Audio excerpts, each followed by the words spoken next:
Today at Woolly Bees, we're going to be talking about selecting outyard placement. Sorry for the wind. It's February the 23rd, 24th, something like that, a Sunday. And Keith with Summertime Bees waiting out there to see about his bees.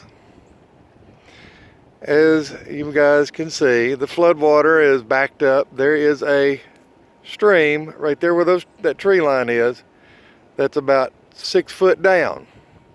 Well, as you can see, it's out of its banks. So Keith is going to go out there and check on his bees.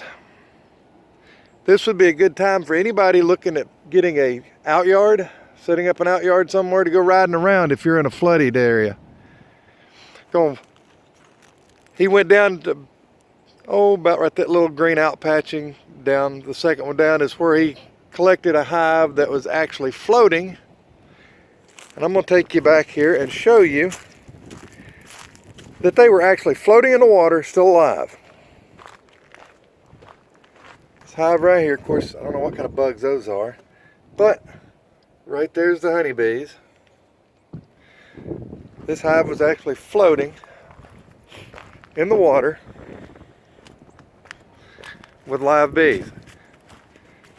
So, when selecting an outyard, go check out the prospects during a heavy rain, especially if you've got a flood area. And it's like we've had about 12 inches of rain over the last week. As you can see, Keith is almost up to his chest in water.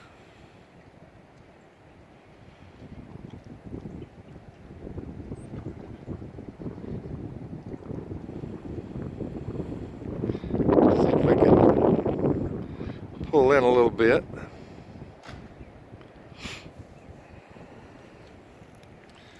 But there are many things to think about when you do outyards. Well, he just knocked one hive over. I think he said that one was empty anyway.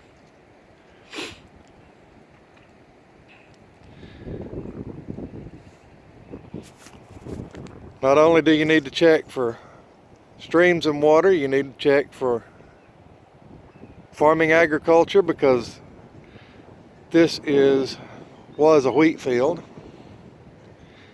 We were kind of hoping that the guy was going to plant canola this year, but he did not.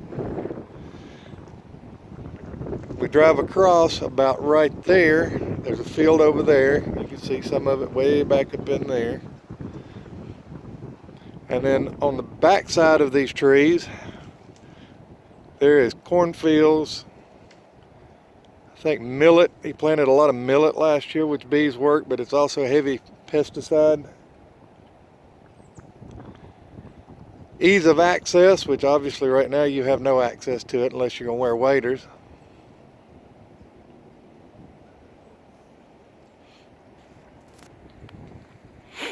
How far it is away from your house, how far away from any other beekeeper there your outyard is. Keith's the only beekeeper out here. He's got a yard, had a yard here, and then about 5 miles down the road to your left of the camera, he has bees at his daughter's house. There's a lot of agriculture down that way. First year he moved it out there, he had canola. Gentleman hadn't planted canola since. Windbreak. As you can see, there's a little bit of a windbreak where Keith had his bees. It's another thing you need to think about when you're setting up an outyard.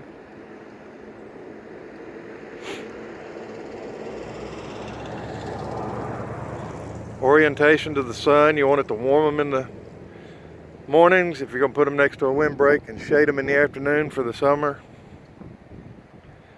I do not believe in keeping bees completely in the sun up to sundown, but at my home yard I have no option. Thanks for watching Woolly Bees.